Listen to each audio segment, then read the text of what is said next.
shameful, regrettable piece of legislation that's going to have a catastrophic impact on all of us here in Pennsylvania, whether it be the Medicaid program that we know here in Pennsylvania, the CHIP program, SNAP, and other critical programs that we can talk about in a few moments.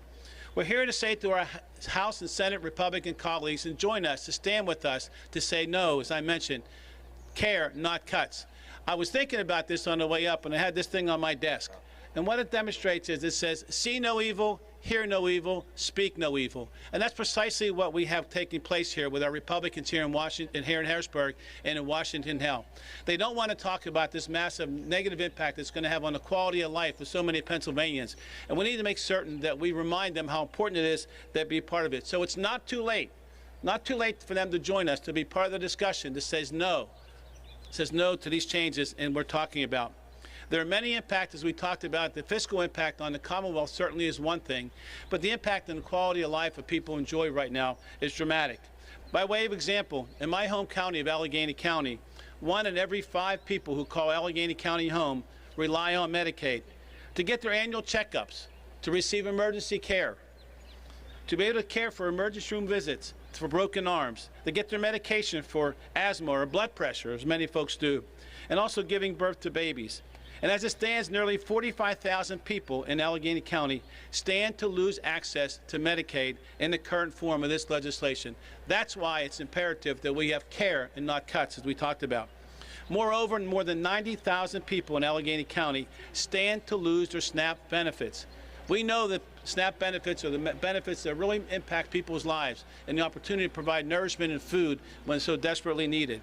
And beyond that, we do know that the program, the Farmers Market program, and the WIC program are also part of those programs that are going to be cut. Again, disproportionately impacting on the quality of lives of so many people here in Pennsylvania. It is unconscionable, and that's why we are going to continue to talk about care and not cuts. The Bipartisan Congressional Budget Office estimates that household resources would decrease for the lowest tenth of income distribution. But by contrast, resources would increase for households in the highest tenth of income. Again, unconscionable.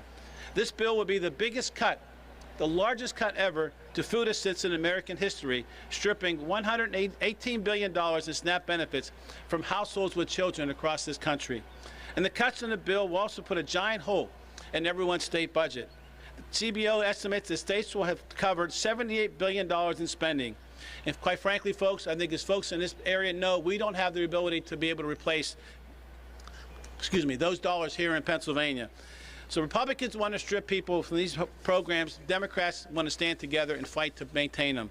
So we're calling upon our Republican colleagues in Washington, here in Harrisburg, the Senate and the House, to speak up, be part of the conversation, listen to what the people of Pennsylvania are talking about, speak about the impacts of being done, and please look to see what's happening. That's what's important to us here, and that's what we're fighting about. So I want to thank all my colleagues for joining us here today.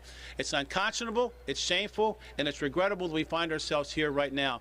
But it's more reckless than anything I've ever seen in my time here in Harrisburg, and that's why we're asking them for our support. That being said, I'm now going to turn the program over to Mark Steer, who's going to provide some update and some more specific information. Mark? Thanks, buddy. Thank you, Senator. Thank you for inviting me to be here today. We're here to call out the huge, ugly reconciliation bill that the U.S. House of Representatives passed recently and to urge the U.S. Senate to block the harmful provisions it contains and to ask the Republicans in Pennsylvania to stand with us in making that demand. If enacted, this bill will carry out the greatest redistribution of income from people at the bottom and the middle of the income distribution to the top. The bill makes deep cuts to 2 important safety net programs, Medicaid and SNAP, that total $1.1 trillion over 10 years. And they use that money to cut taxes in the same amount of $1.1 trillion to those with incomes over $500,000 a year. That is unconscionable, as Senator Costa said. Now, we often talk about how many people benefit from Medicaid and SNAP. We talk about 3 million people who are using Medicaid and 2 million people who use SNAP. But keep in mind, that's only the people who benefit from the programs at any one time. Yet people stay on these programs for only a short period of time. More than half of people on Medicaid use it for less than 2 years. Only about a third of it are on it for more than 4 years. We think much the same is true for SNAP. People use the safety net when they're down on their luck, when they need a little bit of help, when they lose a job because their individual company's been in trouble or because of a recession, or they have a sick child or an elderly relative who needs care so they can't work full time. Then they rely on Medicaid and SNAP, or an elderly person in assisted living or nursing home or in home care runs out of money, and Medicaid ensures that they won't be out on the street. And sometimes people use the safety net when they have good luck and need some help to take care of an opportunity. When my daughter stopped working full-time to go to social work graduate school, she relied on Medicaid for health insurance. Half the medical students my wife teaches at the Drexel College of Medicine rely on Medicaid and rely on SNAP. These periods of good and bad luck are temporary, and that means far more people use these programs than those on them at any one moment. We know, for example, that 800,000 Pennsylvanians are on the Medicaid expansion right now, but over the last 5 years, 2.5 million people in Pennsylvania benefited from that expansion. So we should probably double the usual number of people we say benefit from Medicaid. Over 5 years, it's more like 6 million people, and that's half the number of people in Pennsylvania. But that's not all. Medicaid pays for a huge proportion of hospital and medical care. And that means that people in urban areas and rural areas rely on doctors and hospitals who may go out of business without Medicaid. And similarly, 8% of food purchases in the state are paid for by SNAP. If you live in an area where that used to be a food desert and the state put in money to help get grocery stores in those areas, you may lose them if we have deep cuts to SNAP. So the safety net that the huge, ugly bill decimates is directly important to a large share of our population and indirectly to all of us. This bill could take health care away from 538,000 Pennsylvanians to begin with. And depending on how the administration interprets it, and I don't trust them to interpret it favorably, it could take food assistance away from between 400,000 and 1.9 million Pennsylvanians. Yet as bad as this bill is, the early versions were worse. What stopped even worse provisions was the activism of Pennsylvanians all over the state who've been meeting, rallying, and contacting members of the Congress. And among those who have spurred this effort forward are the leaders of the House and Senate Democratic Caucus, who I proudly stand with today. I thank them for their work, and I will join with them in continuing it.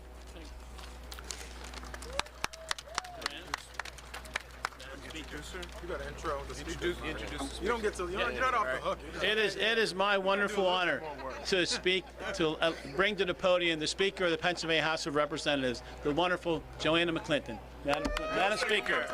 Thank you. Mark is fired up. I didn't want to just take the mic. Good morning. I'm Joanna McClinton. I'm so grateful to serve my neighbors in West and Southwest Philly, in Darby and Yeadon boroughs in Delaware County. And I'm grateful to my colleagues in the State House for electing me to be the Speaker for this term. We are in quite the time in our nation, in this Commonwealth, and wherever you call home across Pennsylvania. When we hear the President talking about a big, beautiful bill, we understand that it's a big, bad bill. It's bad for our health. It's bad for our working families. It's bad for our seniors, or my wisest neighbors. It's bad for our college students. Hundreds of thousands of Pennsylvanians are at risk to losing all of their benefits, to the tune of 380,000 losing health care through Medicaid. And who does that include? That includes some of our babies. That includes our expectant mothers. That includes our senior citizens. That includes adults who have disabilities. That includes people living in nursing facilities. People in every region, every corner of this Commonwealth. Our healthcare facilities will also be hurt. There were about $2 billion that we received from Medicaid payments. 75% help for people who are underinsured or uninsured. That includes folks who need intermediate care. That includes people who need mental health care. Those who are at skilled nursing facilities just getting back on their feet, literally. It includes those folks who are in community health centers all across the Commonwealth of Pennsylvania. I spent the last four days last week in Allegheny County, and a lot of time with our good doctor in the House, Dr. Vinkit, and he said it clearly, and he'll say it today, so I'm going to say it first. But it's no laughing matter. People will die. When we think about these cuts, people will die. People, no, they won't just get sick. They will not even be able to have life. which is insane to us that our president and leaders, so-called leaders in the United States House of Representatives would pass anything close when the president said how many times, I'll never cut Medicaid, I'll never cut Medicare. But here we are standing in the gap. And the good news is it's not too late. So we implore every federal leaders, both of our United States senators, all of our members of Congress, to stop this. We need more care, not less. We need more care, not less. We need more care, not less. We need more care in every part of our communities. Years and years ago, as a young lawyer in the Senate, I heard the gentleman from the AU say, flim flam sham. And it sounds funny, but this is no joke. We are with so many emergencies, seen and unseen, things that have occurred, things that haven't happened. There's a senior right now getting skilled nursing in her home saying, what's going to happen if this bill passes? Will I still be able to live at home and grow and age in place gracefully? Or will I be alone, unable to give myself medication, unable to get on my feet? These are folks who are vulnerable in our communities. Our hearts should be breaking and our feet should do the work because action is needed now. And with that, I'm glad to give it over to the good gentleman from North Philadelphia, Representative Malcolm Kenyatta. Thank you, Madam Speaker. This bill and this conversation cuts at the core and at the heart of why government exists. What should we exist to do? What do we need a government for? I have a pretty crazy but a simple idea. I think that government should be about making your life better. And if we can't figure out how to make your life better, I think we should leave you the hell alone. But instead, we see an administration that's doing the exact opposite. They won't leave you the hell alone, and then they want to make your life worse. Spend every single day making your life worse. The speaker mentioned it, and that was a pretty good Trump impression. He did say over and over again that he would never cut Medicare, that he would never cut Medicaid. And if Maury's show was still on TV, we could just take him to the show, to the couch, where he could say that's a lie. Because it is a lie. So this bill, it's a bad bullshit bill. That's what it is. It is a bad bullshit bill that is going to kill people, not like hypothetically. It is going to kill people really in real life. You know, and you have people who stand up here and they voted for this bill with a cross necklace on. I spent a lot of time in church and I never saw the verse where it said, help your neighbor live a worse life. That seems like the exact opposite of what I learned. And they're not even being shy about it. One of the leading senators from Iowa said, well, everybody's gonna die. What kind of cynical nonsense? What kind of cynical nonsense? How dare you call yourselves pro-life and vote for a bill that you know is gonna kill people? How dare you talk about how much you love kids and then take away food out of their mouths, literally. And you know what's so interesting about this whole debate and what's so frustrating about being in politics, period, is that everything gets filtered through a partisan lens. Well, the Democrats are against the bill, so if I'm a Republican, I should be for it. I'm not here just fighting to save health care for Democrats. We're here saying, don't take away health care from Republicans. Don't take it away from independents. Don't take it away from people who aren't registered to vote. Don't take away health care from any Pennsylvanian, period. And you know what? I'm going to fight for, and I know the folks here, we're going to fight for those folks, even if they never vote for us. Because I believe that if you're sick, you ought to be able to go to the doctor. And you know what? You ought to be able to afford the prescription that Dr. Venkat gives you when you leave. I believe that if you're hungry, you should be able to go somewhere and get something to eat. But right now, even before this bill passes, the federal government has stopped and blocked grants to programs like PhilAbundance and the Philadelphia Share Program, who are not able to provide for the current needs that already exist, not to mention how those needs are going to be exacerbated if we take away food stamps. And think about food stamps, for example, as we're trying to save this program. This is $6 a day. So what are you even getting with $6 a day, first of all? And then to have these people try to rip it away under the guise of some type of fiscal common sense. But here is the math, like not the Malcolm opinion. Here's just the math. This bill would actually raise the deficit by $4.5 trillion that we're all going to have to pay, even though we're going to have less money. So you have a bill that is going to kill people, that's going to steal food from kids, and is going to raise the deficit. And other than that, it's fine, I guess. This is what we're talking about. And so you say, Malcolm, well, why the hell would they do something that kills people, steals food from them, then raise the deficit? Why would they do it? It's really not that complex, though you're probably sick of hearing politicians say it. It's because they want to cut taxes for people who are really rich. That's why. It's not hard. If you want to know why something is happening, it's probably because somebody's making money.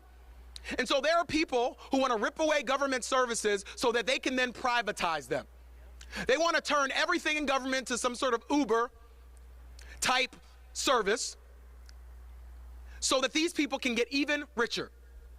And so I would end with a simple question that literally, if we could answer, we could get to a heart of a lot of the policy debates that we have.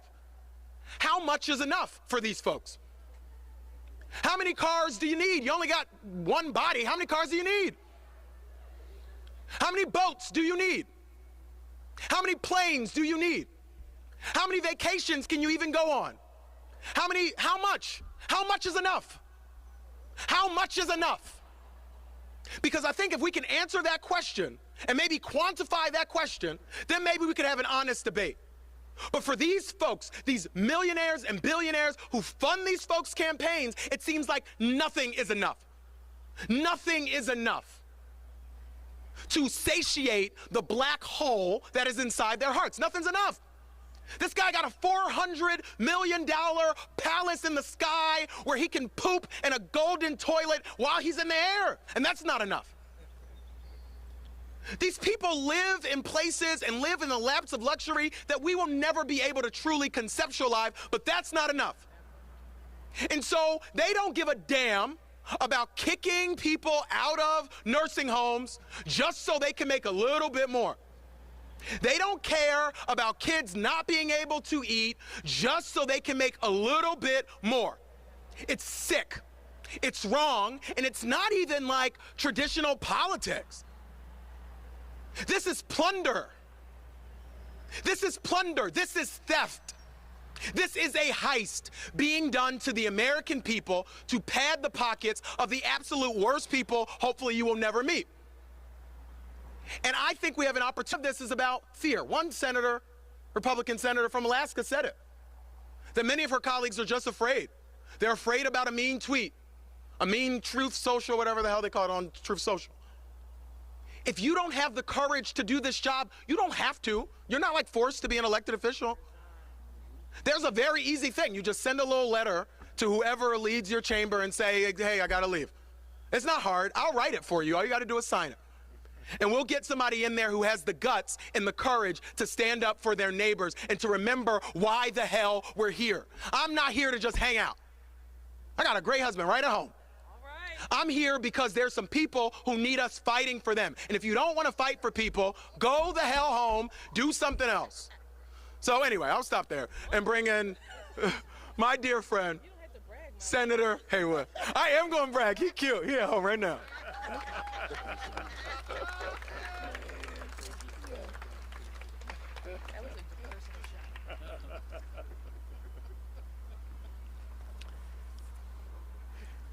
At 10 months old, Meryl's granddaughter, Leah, was diagnosed with a brain tumor at Children's Hospital of Philadelphia. The medical staff was able to get half of it out, and the rest was inoperable. With the help of an aide, physical therapist, and an occupational therapist, Leah has learned how to walk, run, get dressed herself, and start preschool. She's now about to turn 4. All of these services have been paid for by Medicaid. Now she's on chemotherapy, which is also paid for by Medicaid. Without Medicaid,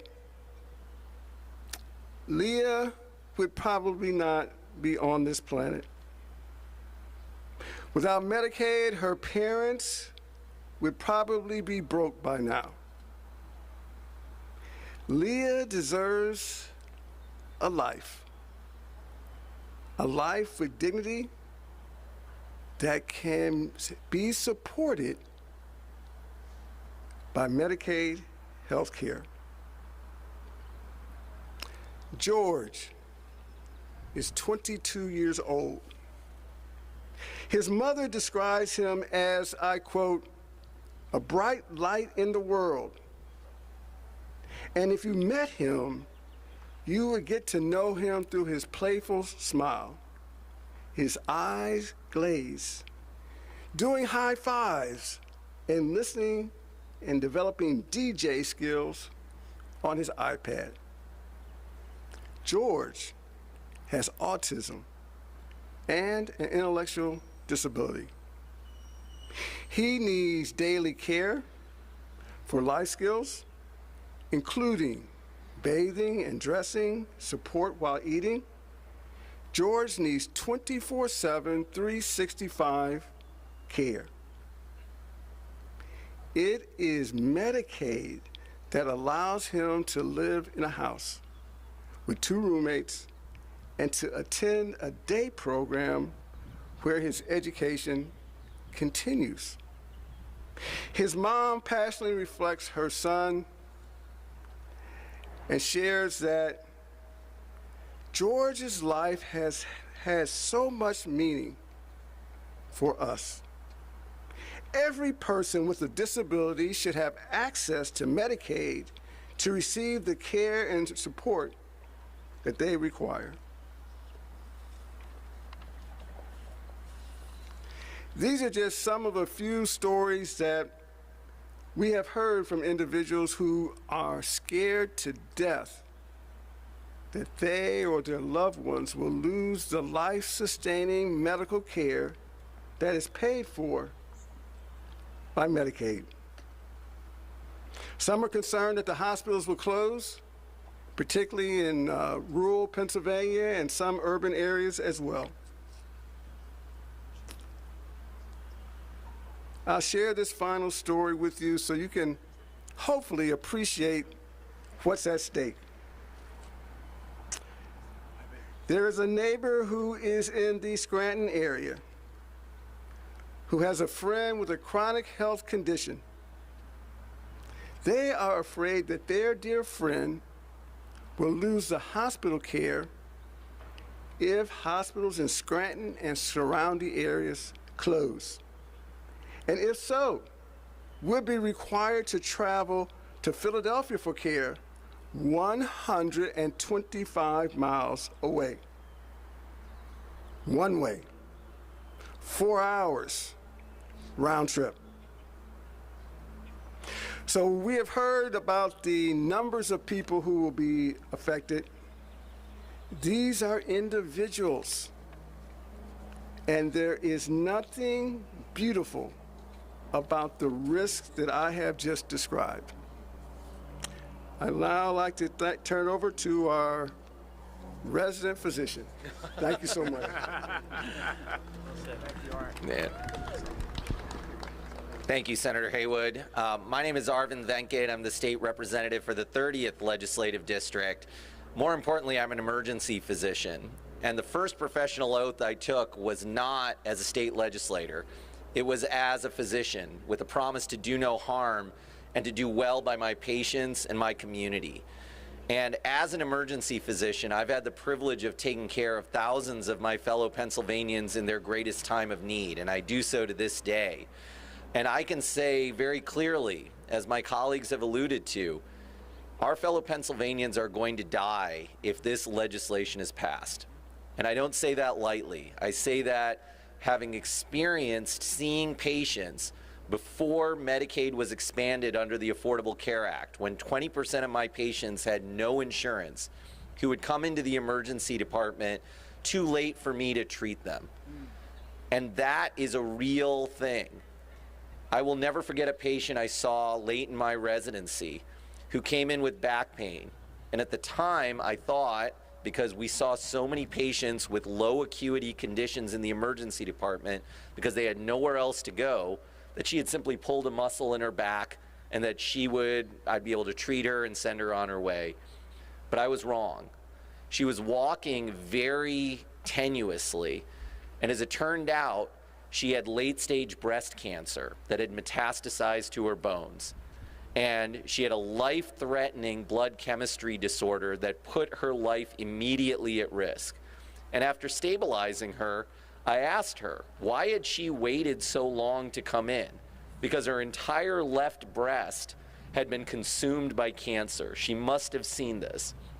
And the story she told me, which lives with me to this day, is that she had gone into medical debt. She did not have any health coverage. She was afraid of it getting worse for her and her family, and she came in when it was too late. And that was the life that she had lived. And she was in her late 50s, and if it had been caught early, she could have lived much more, much longer, much healthier. And that's what's at stake. And we need to call out the cynicism from our Republican colleagues in Congress. On the one hand, they're saying they don't want to take in coverage from anybody. No one is going to lose coverage. But then they're happy to brag that they're going to save $1.7 trillion in decreased federal funding. And the only way that happens is if people lose insurance or stop seeking health care when they need it. So we need to ask our Republican friends, is that what you want? Not just for my constituents, but for all Pennsylvanians. And the other thing we need to ask is, why are they imposing a sick tax? Something that is in this bill is requiring those who are the working poor to spend up to $1,000 of their income in seeking care, unless it's an emergency. And so we have a crisis in this state right now with emergency care and boarding. I'd be willing to bet every single member of the audience here today has had to sit in an emergency room for hours, or a family member sit in an emergency for hours.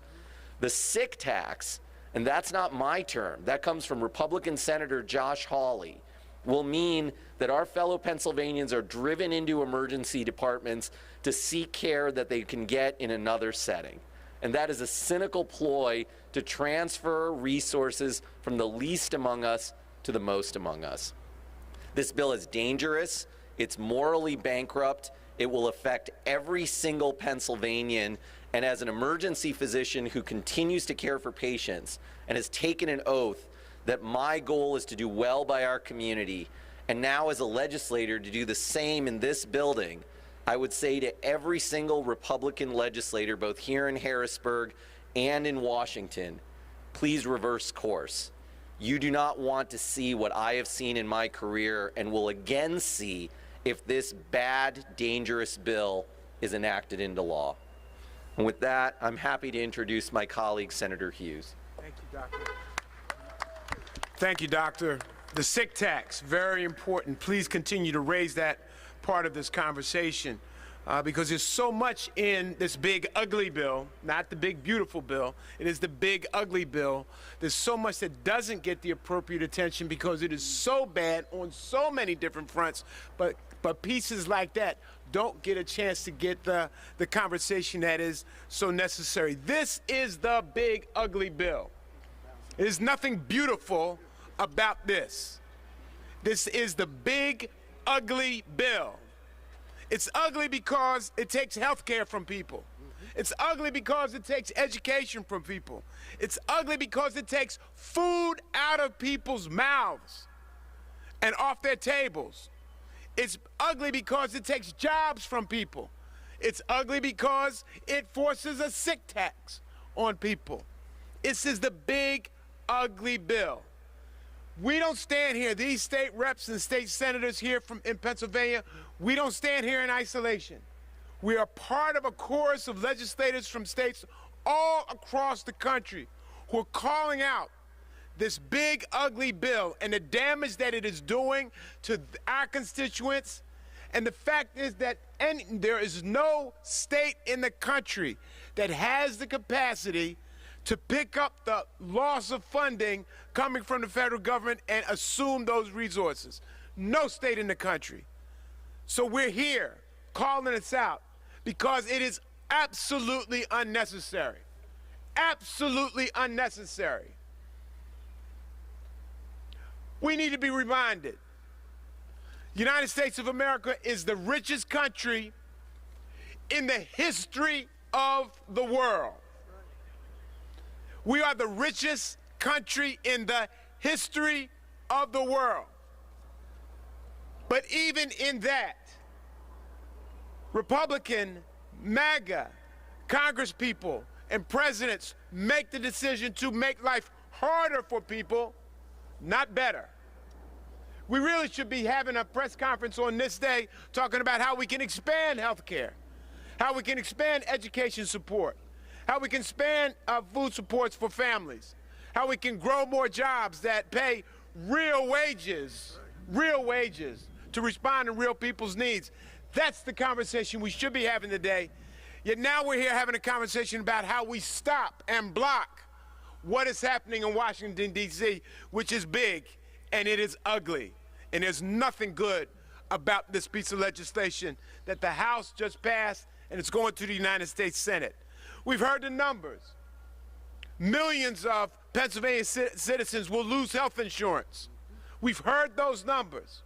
We did the great thing when Governor Wolf took office, and some of you remember where we fully implemented every aspect of the Affordable Care Act, thereby giving millions of people in Pennsylvania health insurance that didn't have it beforehand.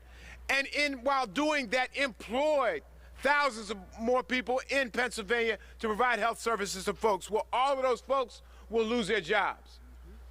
And so many of those individuals will lose their health insurance.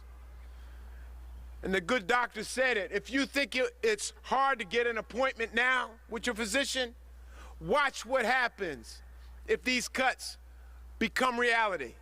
Don't think that you're separated from this devastation that is in front of us. It'll be hard for everyone to get in to see their physician, for everyone to get a timely health care services. And by the way, aren't we, through Medicaid and the Affordable Care Act, providing health insurance to some of the wealthiest corporations in the world who pay subpar wages and depend upon Medicaid and the Affordable Care Act to provide health insurance? Am I right, Mark? I think I'm right on that. I think we've stood in these steps before and had that conversation before. But if you're a student in higher education, in the big ugly bill, know that you will likely, over 100,000 of you will likely lose all of your financial aid. Listen to me now. All of your financial aid. And if you're repaying a student loan or you're about to repay a student loan, it is likely you will have an extra $2,900 per year added to your payments, to your responsibilities. Oh, that's what's in the big ugly bill. There's nothing beautiful about this. Nothing beautiful at all. We talked about the food supports that we provide for folks, but let's understand this. Those food supports are absolutely for low-income and working families to put food on their table. But there's a ripple effect. It's the local supermarket who depends upon those dollars to help meet their bottom line and employ the people in those supermarkets. It is the local farmer who provides those goods and gets them immediately to table. They will be impacted. The ripple effect of all of this is dramatic, and it is unconscionable that the richest country in the history of the world would make the conscious decision to put their foot on the neck of American citizens, and in this case, Pennsylvania citizens. We implore Fetterman, McCormick, do the right thing. And Senator McCormick, you have an especially significant responsibility. You are from a family who worked hard to make sure that Pennsylvania students had access to higher education all across the Commonwealth of Pennsylvania. Your father was the chancellor of the state system of higher education. That was his job. That was his job. So to put added economic pressure on students to go to college in Pennsylvania, knowing that it is absolutely necessary to get more education than less, you have a special responsibility to push back on this. But it is also the responsibility of every Republican in that building right there, every Republican senator, every Republican House member, to speak out against this atrocity that is being performed at the federal level. Their silence means that they support this. They know that the Commonwealth of Pennsylvania cannot make up for these costs. They know it. They know the Commonwealth of Pennsylvania can't feed in, cannot backfill the numbers here. Ask every aspect of any entity that analyzes the state budget. They will tell you, we can't fill that in. And Governor Shapiro said a week and a half ago, 2 weeks ago, we can't fill that. There's no governor in the country that's going to tell you that they can fill that. So they know what this means. These Republican state House and state Senate members are complicit in what is happening here in Washington, and they must be held accountable for this. They must be forced to speak up, to say, do you support cuts? Do you support cuts in hospitals? Do you support cuts for farmers? Do you support cuts for and increases for higher education, the cost for it is to go to college? Do you support that? Folks, to reduce it, as Reverend would say, reduce it to its irreducible self. The big ugly bill is heartless, it's cruel, absolutely unnecessary in the richest country of the history of the world, and it makes it harder to get health care. It makes it harder to get an education. It makes it harder to get a meal. And it makes it harder to get a job. And we must collectively push back on this in every way that we have available to us. This hurts people. This doesn't help people. It destroys lives. Does not create opportunity. It is wrong. It is unnecessary. And we must stop this immediately. I'm going to turn the microphone back now to my good friend and colleague, the leader of the Senate Democratic Caucus, Senator Jay Costa.